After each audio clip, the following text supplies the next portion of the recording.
सरकार और supreme court में जजों की नियुक्ति प्रक्रिया को लेकर तो विवाद पहले से ही चल रहा था, लेकिन हाल ही में सुप्रीम कोर्ट के कुछ फैसलों को लेकर भी मोदी सरकार के कुछ मंत्री सवाल उठा रहे हैं। केंद्रीय कानून मंत्री ने तो यहां तक कह दिया कि कुछ पूर्व जज भारत विरोधी गिरोह का हिस्सा हैं, लेकिन अब कानून मंत्री की बात का सीजेआई ने करारा जवाब दिया है। पिछले महीने एक कार्यक्रम में केंद्रीय मंत्री किरण रिजिजू ने कहा था कि कुछ रिटायर्ड जज भारत विरोधी गिरोह का हिस्सा बन गए हैं। कानून मंत्री के इस बयान का जमकर विरोध हुआ था। संसद में भी इसे लेकर उनसे सवाल किया गया था कि कानून मंत्री की सूचना का स्रोत क्या है, लेकिन कानून मंत्री ने हर सवाल के जवाब में कहा कुछ नहीं।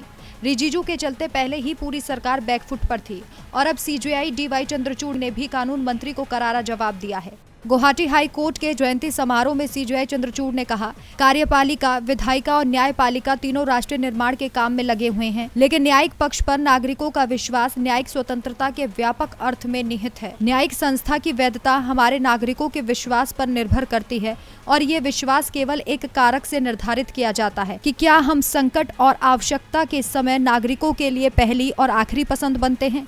सीजेआई ने कानून मंत्री के सामने कह दिया कि देश की जनता को सबसे ज्यादा भरोसा न्यायपालिका पर है।